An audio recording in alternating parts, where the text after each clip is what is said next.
and he is immediately met in the backfield, runs through the contact, and then throws a shoulder for good measure.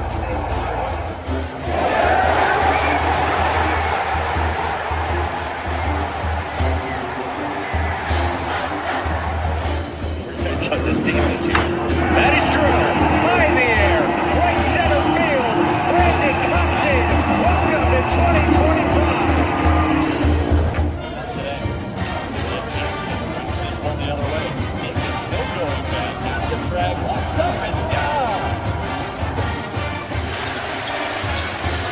Edwards pulls off and buries it. Richardson drives out for Robbie Ryan. Hurt three right on the money.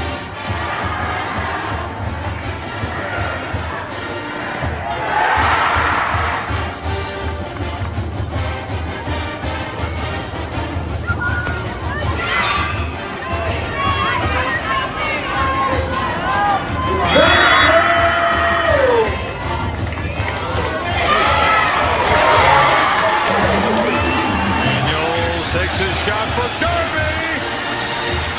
Flag out. Doesn't matter. Touchdown.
What is up, my Pitchfork Lunch peeps? Welcome on in to Friday's edition of Pitchfork Lunch. Yes, you know it. I am Michael Carrot-Tenuto.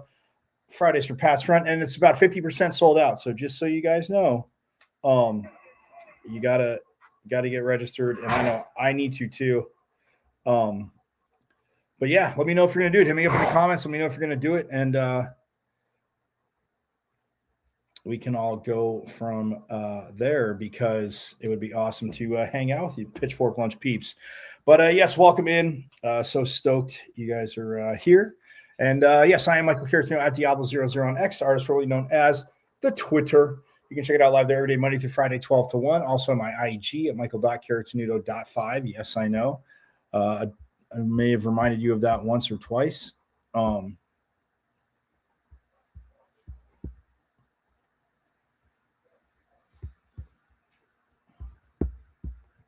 Yeah, I may have reminded you of that once and or twice.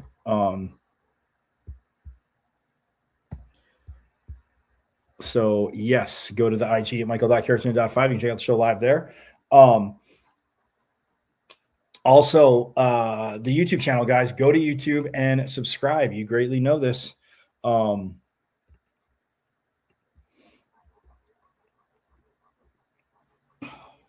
You greatly know this. So go to YouTube, because you have missed a plethora of phenomenal conv reviews. As like I said, you've missed out on a little bit. So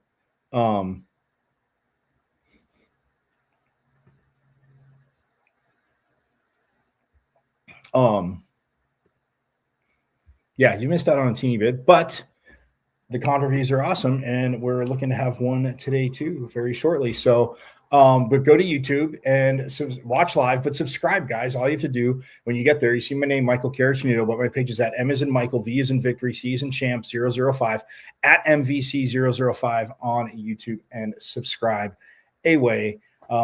Because again, like I said, whether it's coaches, players, voices, insiders, alum, they are all there. So I mean, it is and a ton of, again, just even sound, sound from like post-game sound, practice, getting out, talking to, diving into Sun Devil Nation. And there is big news today. Obviously, it is a huge busy game weekend. Like I said, from baseball all the way to water polo and everything in between: baseball, softball, men's and women's hoops, tennis, lacrosse, tennis, women's lacrosse, hockey, obviously hockey, yes, and softball. They're getting going today as well. So yes, it is an insanely crazy busy weekend. And I got you covered, letting you know, and also breaking news wise in football. But like I said, you miss any of this, you're just jumping on, and forks up to the new YouTube subscribers. Greatly appreciated. You can go to YouTube, like I said, and subscribe. And for those of you that are here, you know what I say. Awesome that you're here. If you're just joining, stoked that you're here, but shame on you. Where have you been? Due to the fact that you have missed a ton. And when I say a ton of those conv reviews, I mean season 1. So you can binge watch that. Keep watching season 3. Keep watching season 3, a little break. Binge watch season 2. Keep watching season 3. And then when we have repeat guests, you'll understand that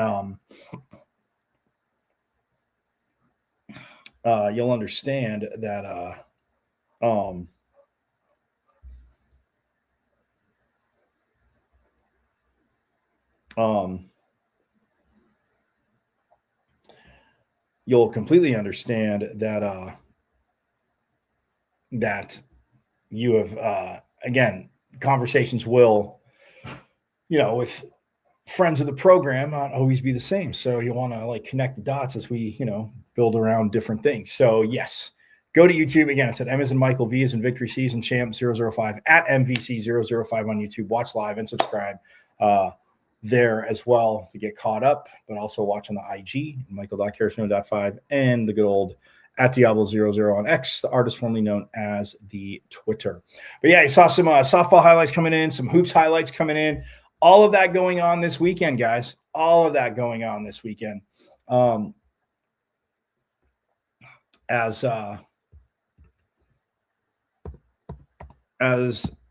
again, softball, hockey has a final home series. Again, they still have another series at Denver. They get to close out at Denver next weekend. So that is awesome. But yeah, softball, Michigan, 3:30 today to start the Sun Devil Classic, the Devils and the Wolverines. And then tonight at 6:15, they will be taking on Southern Utah. Tonight, baseball also 6:35 at St. John's. So again, you could split. You can go to softball at 3:30, head over to baseball at 6:35 as they take on St. John's in the series opener. And then also, obviously, hockey at 7. So you could do softball and then hockey at 7 p.m. Mullet Arena. Probably standing room tickets left, but either way, they're definitely worth it. And then against Omaha, and then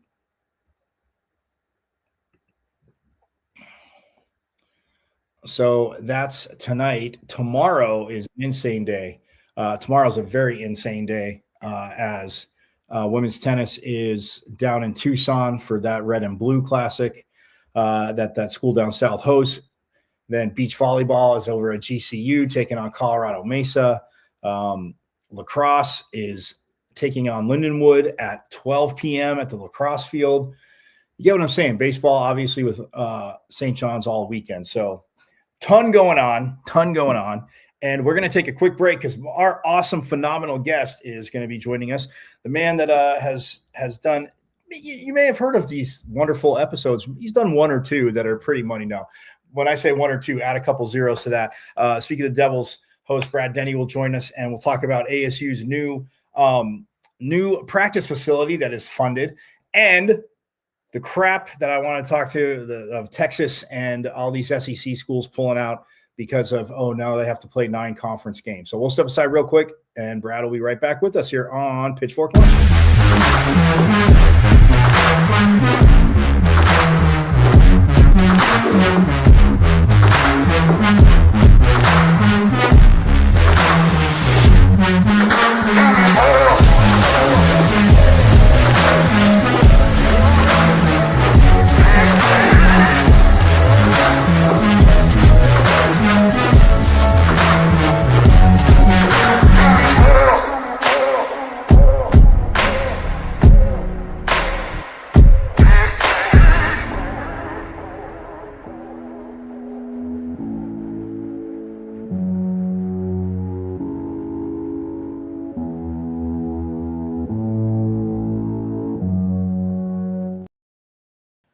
All right, as we are back here on Pitchfork Lunch, yes, I am Michael Caratino at Diablo00 on X, the artist formerly known as Twitter.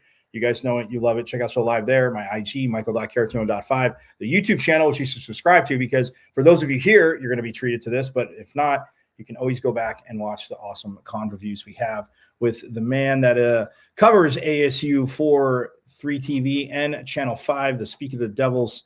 There we go. Speak of the Devils co-host and all around just football dude and a Steelers fan, and he's got the Steelers cap on. So I definitely know he knows I loved I loved your Steelers defense all year because it propelled me into the fantasy playoffs every week. So they did me solid, Brad. But hey, man, thanks for jumping in. I greatly appreciate it. So this practice facility. I mean, I know Coach has been calling for donations. Well, man, these pictures, these renderings today look pretty good, and it is going to be indoor because us tough media members want to be outside when it's 120, but I guess the players don't. Yeah, it's going to be pretty cool. Yeah, it kind of reminded me a little bit, just kind of these initial renderings of the Georgia Tech facility that ASU practiced at before the Peach Bowl, and kind of has like an indoor area, but also just an outdoor field as well, but with some doors there to kind of make it give it a conjoined feel. But I mean, the renderings there put the Georgia Tech one to shame because yeah, this one the it looks like the indoor is going to be about 180 yards with a full field, and then kind of another half field as well for some perhaps some special teams work there, a full outdoor facility. Yeah, just really great because these this is kind of the arms race that is going to continue, and that this is something that this is the athletic department under Graham Rossini has been wanting to do. Kenny Dillon obviously has been very vocal about wanting support.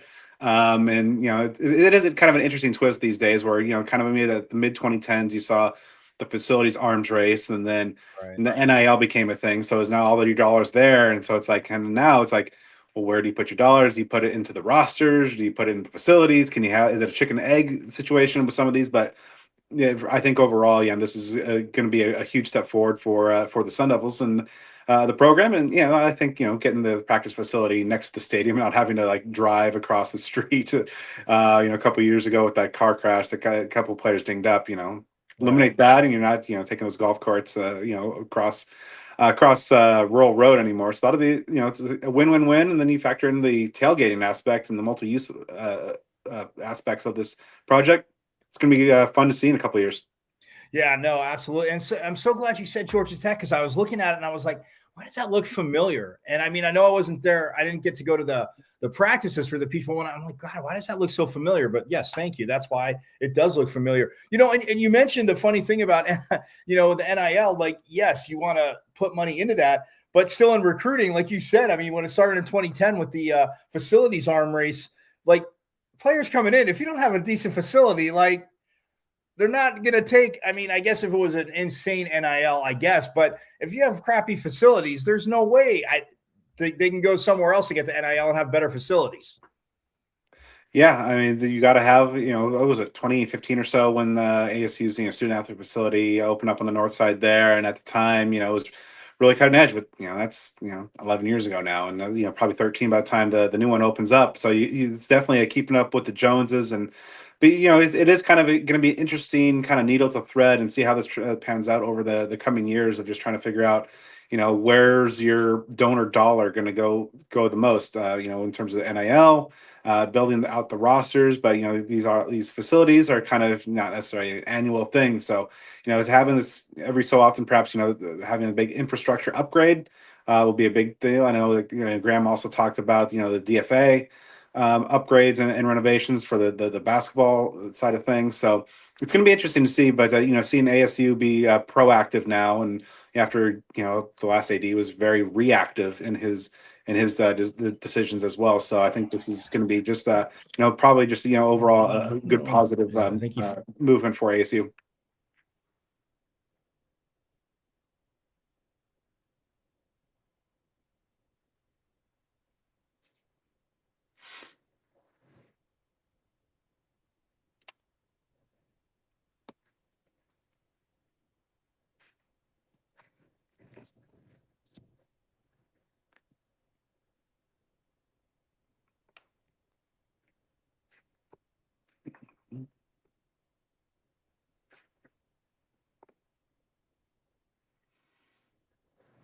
Mm-mm.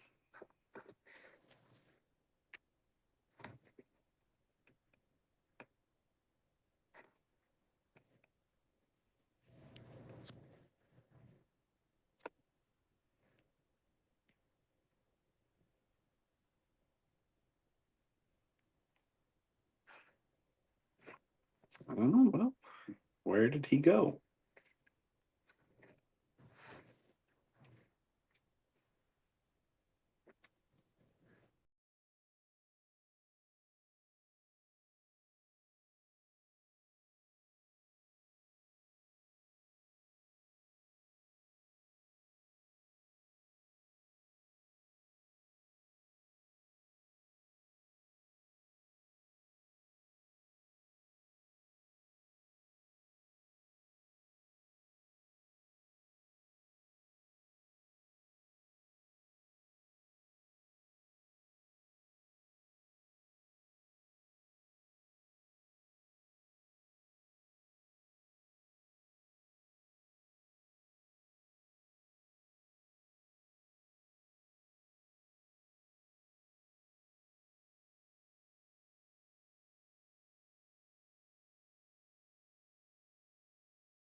Well, my friends, that is technology at its funny.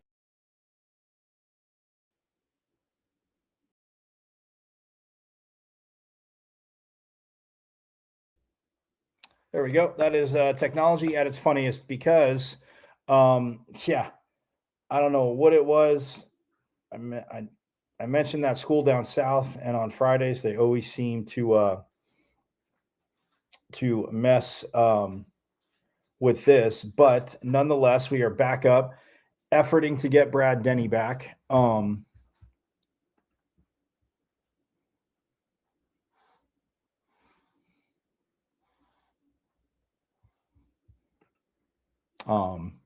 yes, efforting to get Brad Denny back,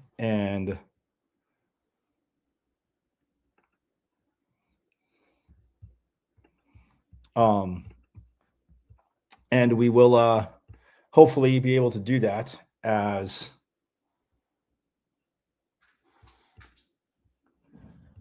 um as he is available for a little bit more. But we'll get right to the scheduling.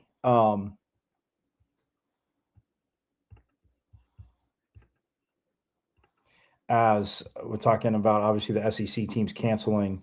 Um,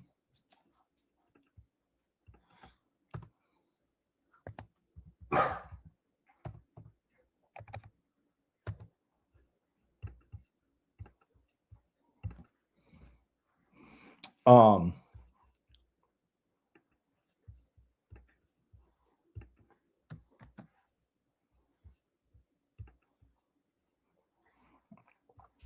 so yes, we back up with hopefully Brad Denny shortly. Um, but yeah, just talking about obviously the scheduling and everything and what's going on.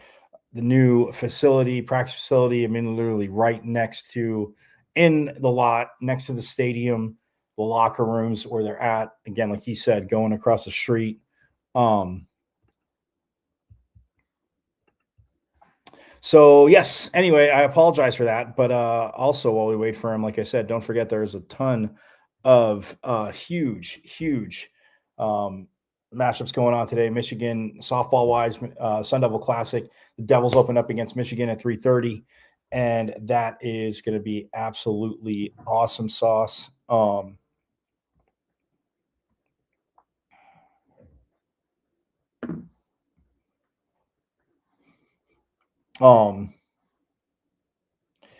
but yeah, I just love how the internet decided that it wants to be possessed right now because I don't. Yeah, that is a bummer, but nonetheless, onward and upward. Right, we uh, we go onward. So hopefully, like I said, Brad can jump back on. Um, and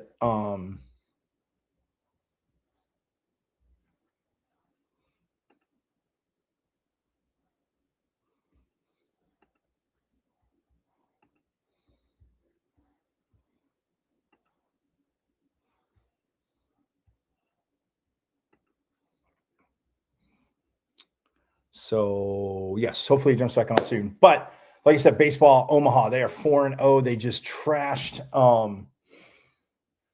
Well, I shouldn't say trash, but they beat UConn 17-7. They won their opening series against Omaha, and now they take on St. John's. I said that, but hockey has Omaha. See, so it all interconnects. It's like Texas State in so many sports. Is they played in football last year, but then this year, I mean, volleyball and um,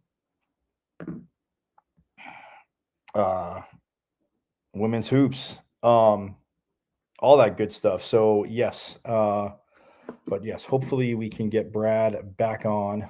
Um, Shortly here. Got a few minutes with him, um, which of course I will definitely take because love catching up with Brad Denny again, the man that's covered a ton of football, cover Sun Devil football, but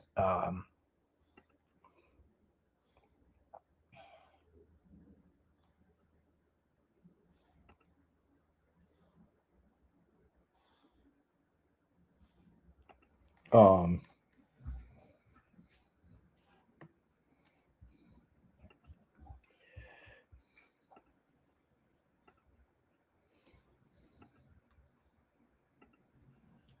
so hopefully he can jump back in.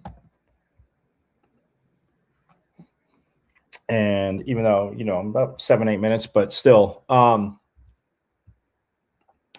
yeah, so women's hoops this weekend, by the way, my friends, has Houston, and after that, again, tough loss at um, Iowa State. Again, that was their second.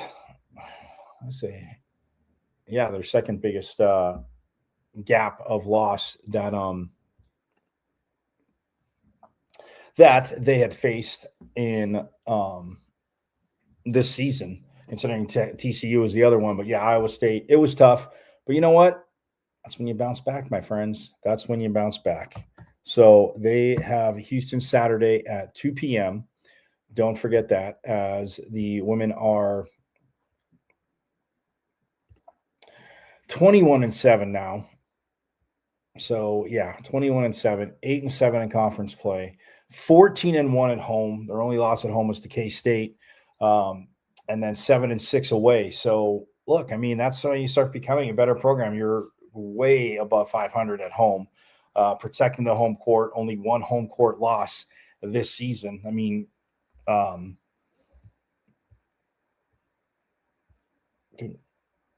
yeah, and both, it's crazy because people talk about, easy schedule, this and that. Man, I think McNeese and both Coppin State have had pretty darn good wins. UNLV have pretty darn good records, by the way. UNLV does as well.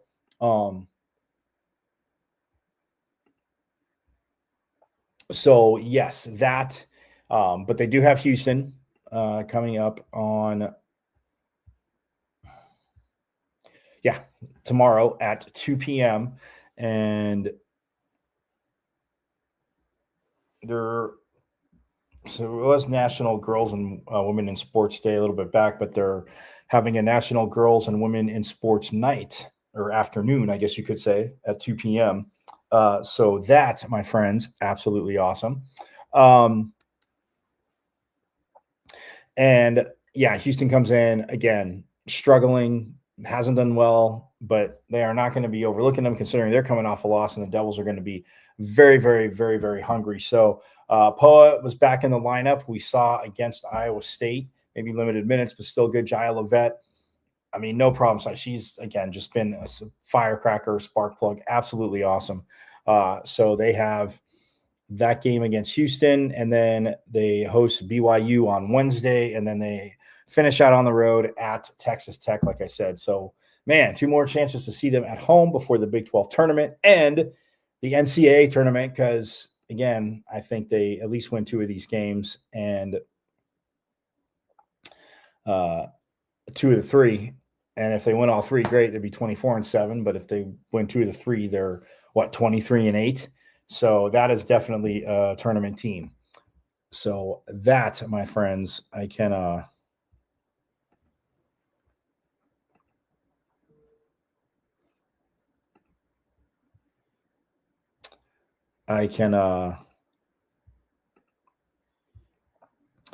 promise you is absolutely awesome. I said lacrosse too, by the way. So don't forget lacrosse, who is 0-2 right now. They lost to Oregon 12-11. And then last Sunday, number 22 Denver was here, beat them 14-7. They went to overtime in Eugene, their first game of the year. Again, obviously not a very easy place to play, and playing a good team in Oregon. But yeah, they lose 12-11 in OT. Then they lose to number 22 Denver last Sunday, 14-7. And then tomorrow, like I said, 12 p.m. Lindenwood will be here, and it is Country Day, the theme for the game.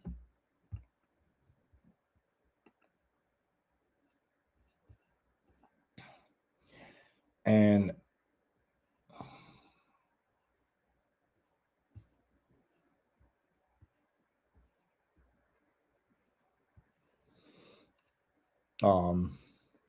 but Coach Van Thoff Pools, yes, Taryn Van Thoff Pools. Again, her teams, I mean, just very, very competitive. You talk about Tegan Eng is back as a senior who had a heck of a season. Well, has had just solid career to this point at ASU.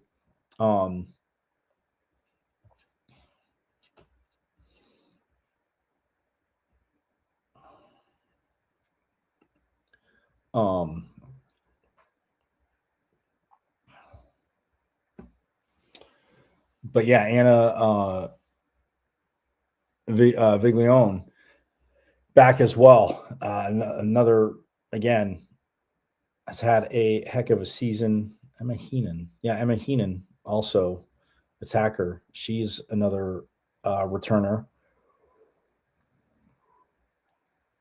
Angelina Longo, Morgan Livingston, Jordan Behar, Ava Witt, who is from Chandler. Man, you're going to get a lot of kids from the East Coast, as you can imagine, because, like I've said, lacrosse, huge across the big across the Eastern Seaboard. Big across the Eastern Seaboard. But, I mean, and it coming this way, but nonetheless, when you look at the lineup, I mean, you know, obviously the South. Ooh, he is back. Let's get him in. Man, you know what, Brad? I mentioned every time this happened to me with Coach Van Neal. I mentioned U of A, and it cut my internet out. People from down south do not like me, so it's okay. But I want to get to this. We're talking about obviously the new facility, but the scheduling. And I mean, look, I know everybody. To me, and I know I've said to you a zillion million times. Anybody listen to me at practice, like, it's supposed to be hard. We don't expect our NFL teams to go undefeated. It's supposed to be hard. The fact that, like, Texas cancels, and it looks like, I mean, it hasn't happened yet, but I'm sure, like you're saying, I think it's pretty close. LSU is going to cancel. Texas A&M, obviously, we're playing them this year. It'd be really interesting to see if they want to buy their way out of next year because of that. But, like, I mean, look, I'm not saying there's not talent and good teams in the SEC, but it's supposed to be hard. That's what makes it the fun of it. What kind of message does it send, and how annoying do you think it is to the general fan outside of SEC fan?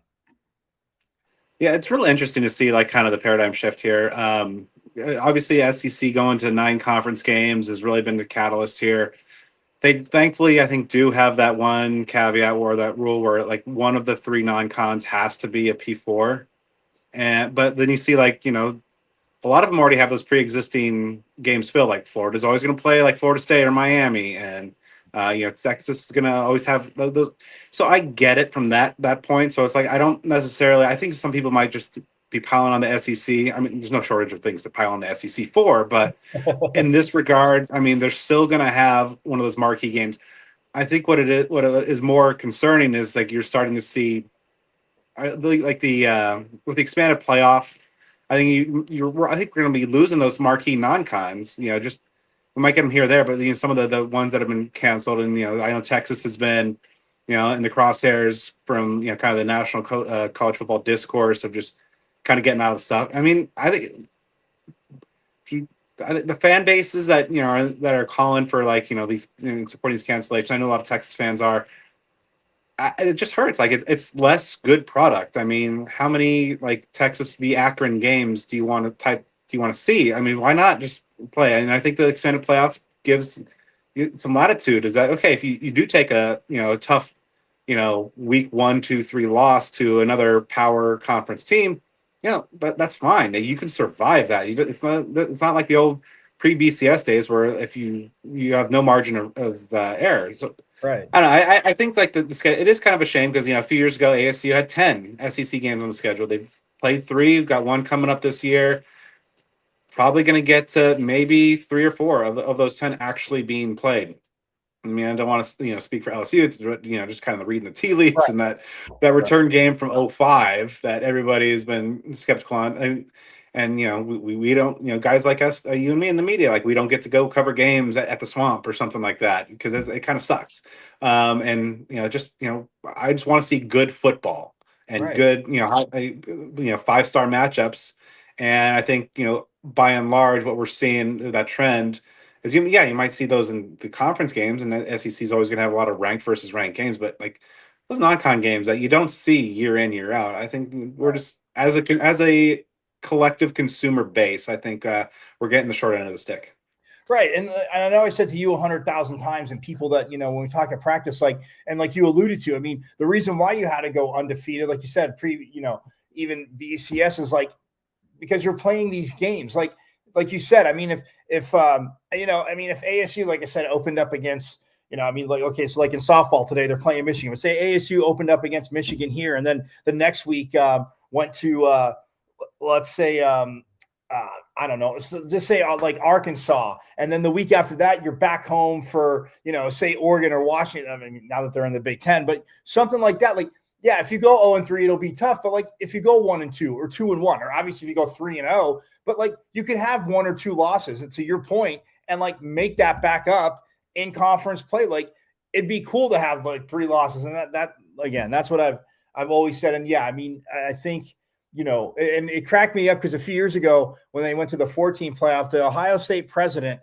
and I had a field day with this on the radio. I think I played the comment like probably 500 times, Brad. He's like, well, yeah, these SEC schools got to get these FCS schools off their schedule. I'm like, the Ohio State president, I'm like, you don't leave the state of Ohio for the first month of the season 95% of the time. And look who you're playing. Like you said, like the Akron thing, it's just, it's crazy to me. Okay, but from that standpoint, from what you're saying, like what would make it change? Because obviously, yeah, these smaller schools, and like I've always said, I feel they get killed. It's not even about, their starters. They can match maybe the starters, but the depth is not there. But what's it going to take to change it? And again, without, like you said, the money, like screwing like these schools that are getting a ton of money to come, try and be competitive. But what can change that in your eyes? Like, can we ever see like, Big 12 playing, ACC, SEC, Big 10 in, non-con? Same thing for the SEC, like something like that. Yeah, I think it's going to be real interesting over the next couple of years. I don't know that anything's going to be kind of maybe reversing that trend. I mean, there's still some, schools that, are wanting to play. We saw ASU, schedule some future games with Stanford. And when I talked to Gramerstein a couple of years ago, he mentioned that, getting some of those old legacy Pac-12, 10, foes back on the schedule, especially the LA schools, was important. So we'll see exactly what happens there. I applaud the SEC for having that one, or the rule, one of the 3 non-cons has to be that. I will be very interested. I think the best chance might come ultimately when we see kind of another stratification of FBS. So I think that's coming. You're probably going to have at some point, the top 50, 60, maybe the current power conferences split away again, and so you may have 3 tiers of Division 1 instead of the 2 that we currently have. I think then you might see some movement there, and but we're probably maybe 4 or 5 years away from that. I think 2030 is probably when we're going to see the next round of serious realignment, which I think then those dominoes could start to happen, where you do see that stratification. You see a breakaway of FBS from what is it now? It's like 138 with Sac State and North Dakota State coming up. So Yep. I don't foresee that. So maybe it is the top, whatever the current P4 is, and then a couple here or there, or maybe some. But I do know that like some schools are worried, that are currently in the power conferences, like your Purdue's of the world, or some of the things schools that we're in. And we saw what happened to Wazoo and Oregon State. There might not be enough, spots at this upcoming Super League table, so to speak. So we'll see, but I do think that we might still might see this current approach and kind of phase out of these, at least in the terms of the thinning numbers of these marquee non-cons in the next couple of years, before we see maybe some more movement and perhaps some hope for that maybe at the end of the decade. Yeah, I mean, it's again, everybody always says follow the money and you'll find the answers, but like I said to you last time you were on a while back, like following the money with conference realignment, like ruined a ton of regional rivalries and just the Mhm. passion, that part of college football. Let me ask you this too. Um, when you look at ASU football wise, what they've done. I mean, obviously, transfer portal, all that ended. What they brought in. I know you've obviously talked to some of the guys, and yes, you have to see it on the field. But man, pretty awesome. I'd say pretty solid signing class and transfer portal, both by Coach Dillingham and the staff. Yeah, I think there was a lot of concern because this was going to be a year, no matter what, of significant change with so many guys coming back last year for that one last run, and they made that, and now they're off to the NFL, and they're a lot of guys that are exhausted eligibility. You had a couple that perhaps surprise transfer portal entries, but I think ASU did really well in terms of not having too much damage done with outgoing portal. I mean, really, you could say Sam Levitt and perhaps Relique were the ones that maybe hurt the most, but running back, you have some pretty good depth, and they obviously addressed that with a couple of very intriguing FCS guys. Carde Mack coming in, 4-star in the recruiting class as well. Quarterback obviously is going to be very interesting to watch. Cutter Bolig maybe coming in as the presumed starter, and Mikey Keene is that veteran backup at a couple of marquee youngsters. But I think when you look at a holistic approach of like what this staff did, I think they did really well. I mean, ultimately, I think it's going to come down to a lot of questions on both the offensive and defensive lines. I mean, you lose your entire two deep basically on the defensive line, but a huge boost in getting CJ Fight to come back, and he'll be the face of that defense there. How this staff puts together that offensive line is going to be very interesting. But I like what they did in terms of bringing in a trio of very dynamic wide receivers to augment some talented returners there. You're going to have a very new look secondary as well. But I think there's some reasons for optimism there. You have some good young players, some guys with some experience coming in through the portal as well. So this is a staff that year in, year out has really proven to be so savvy at the transfer portal. I mean, coming in and the smoking crater that was the left by the Herm staff, and had to really revamp things. But then obviously in short order got this team to be one of the best in the Big 12, and I think there was a lot of questions about what this team was going to look like in 26. After the season ended, but now I think as we are just about a month out from spring, looks really good, and there's going to be a lot of marquee position battles that'll be good and fun to track. But I think ultimately they did about as well as you could with some of the increased NIL resources that they have at their disposal. Still not necessarily playing at necessarily maybe that power two level, but progress was clearly made, and I think the trajectory remains very much upward. Yeah, no, 100%. Let me another quick one on that. Marcus Arroyo. I mean, obviously his name thrown around for a lot. I know in the beginning it was Utah, then he came back and he's back, and then all of a sudden you see, oh, he's going to interview with the Giants. What are your thoughts there? Yeah, I mean, I think that this is a guy that I know a lot of fans maybe had him in the crosshairs after last season with some of the stuff, but he's a good OC, a good developer of quarterbacks, and I think that there were a lot of the injury issues that were at play last year, but this is a guy that has done some good things throughout his career, and and when you are a good coach, your name gets bandied about there, and you take some interviews, and I know he was about 2015 or so with Tampa.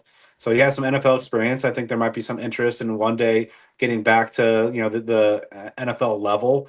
And when NFL comes calling, and it doesn't hurt to interview, and that maybe good things happen there. Maybe you get some leverage there. But I think that a lot of fans maybe were, or I did know that a lot of fans were hoping maybe he did take one of those jobs. But I think for what he's been able to do, the dynamic with Kenny, and we'll see exactly how that dynamic evolves with both of them coming back, with Kenny taking over the play calling in the Sun Bowl, the results that they had there, how that transpires in the coming weeks and months, especially with basically an entirely new quarterback room and such. But I do think that there's been some good things there, some great foundations to build upon. And I think that ASU is in a good position because, you don't want necessarily, if he did say, for example, take like the Giants quarterback job, that's a rough time calendar wise to try to find a new OC. So maybe then you're kind of left with an internal hire, and Kenny's just the play caller, but that's not a plan B that ASU thankfully has to go through right now. Absolutely. No, 100%. All right, I'll get you out of here on this one, man. It's a pseudo ASU football question, but and I know obviously with the NFL Hall of Fame, Bill Belichick to get in, but what else could a phenomenal Sun Devil Darren Woodson have done in his NFL career that doesn't prove he's a Hall of Famer? I mean, I'm just when I hear Brian Urlacher, one of the best linebackers who's in the Hall of Fame, saying he doesn't understand it, and from a playing standpoint. And he goes, not just because he was, I mean, Urlacher said Woodson was his favorite player. I'm like, well, he was a Sun Devil. That's right. But what on God's green earth does this Sun Devil have to do? I mean, obviously his career, like, amazing career. And I say, you look at the safeties, but man, I can't believe another year went by. I guess when Belichick doesn't get in, I know on the first ballot, that's just insane madness. But man, Woody's been up for a little bit. And I just don't understand it because the safeties that have went in, very deserving. But I look at what Woodson did, and I'm like, okay, so tell me how he doesn't compare. Yeah, I think it might be a situation where, and you saw this with some of the like the Steelers in the 70s, is just like sometimes there's teams that are so great, those dynastic type of teams, that some of those guys that maybe are in not that first ballot, like your Emmitt Smiths or your Mean Joe Greens, take a little bit, like L.C. Greenwood for the Steelers. He's a Hall of Famer. He should be a Hall of Famer. He's still waiting to get in. And I think that, some of the narrative there is like, well, we already have like 7 guys from that team and that run in already. Well, okay. I think, on merit alone, like it doesn't matter, the numbers game. Like if it's a binary, are you a Hall of Famer or are you not? And I think that, guys like that and Darren Woodson is a prime, another example of that run of the Cowboys teams of the early mid 90s. Like, you are. I mean, you shouldn't be penalized because Michael Irvin and Emmitt Smith and Troy Aikman were all happen to be on your team as well.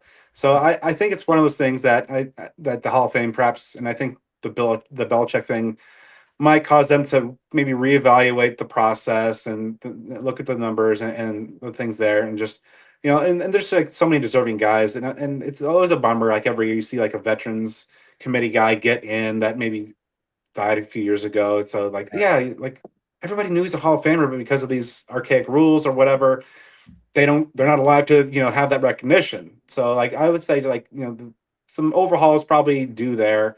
And so, but the guys that, are a Hall of Famer, don't necessarily get squeezed out by class size or, oh, we can only induct 5 guys this cycle or whatever. Just if you're eligible and you're a Hall of Famer, you should be in. Right. No, I mean, again, and Jimmy Johnson, and to your point too, I mean, like those Steelers of the 70s, and me, being a Cowboys fan, like can't stand Washington, never could stand Washington. But the fact that I grew up watching Art Monk just destroy people, Brad, and especially the Cowboy, like he waited so long. And the crazy thing is, yeah, I get it. Like, did you perform in like big games, big spots too? Not just people are saying, well, I mean, if it's about numbers, yes, we get it. But Art Monk destroyed people. He waited so long. And how they did it too. Darrell Green went in, I think, on his first ballot, and Art Monk got elected in when Darrell Green did. But I mean, every year I'm like, and there was only like 2 or 3 receivers that have better numbers than him that were in the Hall of Fame at the time. There were 3 receivers, I think, like he was like that overall had better numbers, and Art Monk still wasn't there. And I'm just like, dude, I don't understand. Like, how does the eye test, even for me as a kid, like how does the eye test not work? Yeah, I mean, it's like I think that sometimes we overcomplicate the process like that. You look at baseball, just like kind of the dumb things there. I'm just like, for so long they were against. Nobody can be unanimous. Like the guy who voted against Griffey. Like what the hell are you doing, man? Come on, let's not overthink this. Let's drop the performative damn politics. Let's celebrate the all-time greats and get them in and put them in where they deserve, and not make them and their families wait for unnecessary years or decades for the honors that they earned out there on the field. Right. And lastly, I say this is Darren Woodson's, I mean, this is his exclamation point of an argument right here. I'm from Arizona, Jerry. I broke Arizona records. Rod. I went to Arizona State. Rod. I'm a Sun Devil, man. That's his exclamation point argument. That's all I got to say. Yeah, Homer or not, I just, like I said, there's players and Belichick, the whole thing. And, that's a crazy thing too, because I've heard, you bring up baseball too, and like not being unanimous, but even throughout the years, like maybe guys that were standoffish or, didn't like talk to the media, but didn't want to talk. It was like pulling teeth. Like they don't vote for them because like they were jerks to them. Like, I'm not saying the athlete shouldn't be nice, but are you kidding me? I don't care if Brad, I don't care if you're on the Steelers and you're the biggest jerk to me. If I'm watching you play and I'm like, dude, look at this guy's career. Like, yeah, okay. Of course I'm putting him in the Hall of Fame on the first ballot. Like that to me, when I hear, like you said, to redo the whole thing, like somehow it should be because just because you didn't like somebody, I'm sorry. That's just ridiculous. Yeah. And I'm bracing myself. Like Roethlisberger's eligible next year. And to me, that's no doubt first ballot. I mean, he's one of the top 6-7 quarterbacks to ever play the game. But with the whole Joey Porter controversy, like people are, oh, well, I mean, is his like off-field stuff for the first like 3-4 years of his career going to overshadow, his entire, is he going to have to wait to that second year? Like guys like that, like, no, like, and I guess, there are explicit rules that the voting panel is supposed to only consider the on-field, within the concept of the game, but obviously people are human and the, factors come in. So it's like, and then like the guy with 8 rings, a coach like doesn't get in. So it's obviously something is askew and, needs some fixing. Yeah, no, exactly. Especially when Lawrence Taylor says, what Bill Belichick, meant to his career and laughing at Parcells saying, what the hell do you hire a special teams assistant to be the defensive coordinators? Like he drew all that up. So yeah, even a guy like LT, but hey man, sorry about the madness. Sorry about those jerks from down south, because anytime I mention them, they just cut into the feed or something, but thank you so much for jumping back in. And I know it's getting closer. Obviously I'll see you out at spring ball pretty soon, my friend. Sounds good. Yeah, about a month out. Oh, that's crazy. And yes, I almost didn't do it. What's on the next Speak of the Devils? Who do you got coming up next?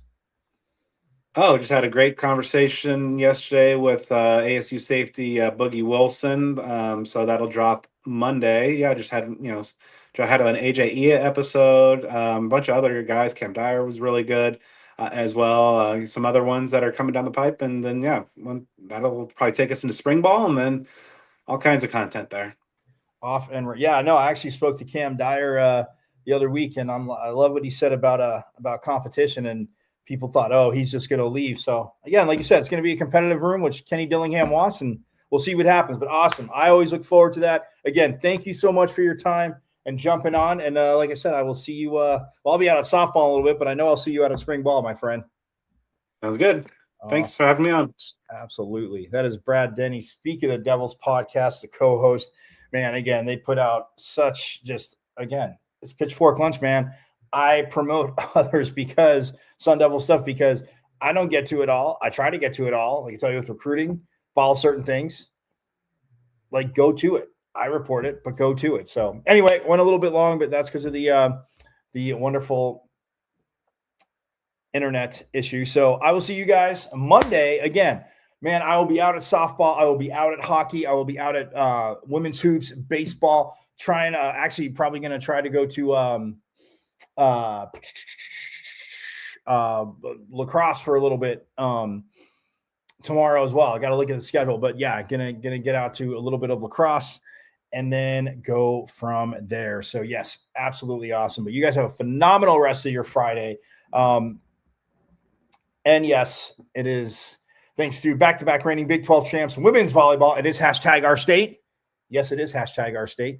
But yeah, Monday we'll have some great sound, hockey, softball, baseball, women's hoops. We'll mix it all up, man. We will mix it all up. Some great sound, so you're not going to want to miss it. But I will see you Monday. Have a phenomenal, safe weekend. And yeah, anything, hit me up at Diablo00 on X, formerly known as the Twitter, my IG, Michael.Caracino.5. The YouTube channel, go watch live and subscribe. It's at M as in Michael, V as in Victory, C as in Champ 005 at MVC005 on YouTube. Forks up to Brad Denny for jumping in Pitchfork Lunch once again, even with a little bit of speed bump, but we are onward and upward and we just go forward. So that was all restored. Apologize for that. I know, looks like very rookie TV. It looks like it looks like school down south TV. That's what exactly it looks like. So have a phenomenal rest of your weekend. You guys know it. Yes, go Devils. And as always, forks up. I went to Arizona State. Right. I'm a Sun Devil, man. 7-yard line. That's a great call, too. Play fake. Plummer will put it up, throws over the middle. Poole, touchdown. Quick flag. 3rd down and 5. Levitt swings it to Scadaboo. Scadaboo breaks defenders. Here he goes again. Scadaboo is the running back, and he is immediately met in the backfield, runs through the contact, and then throws a shoulder for good measure.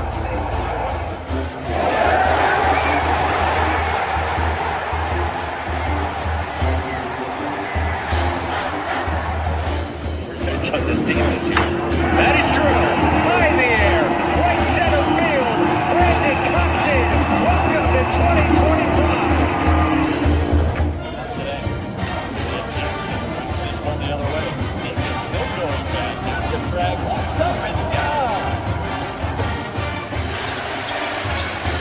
Edwards pulls off and buries a Richardson drives out for Robbie Ryan. Hurt 3 right on the money.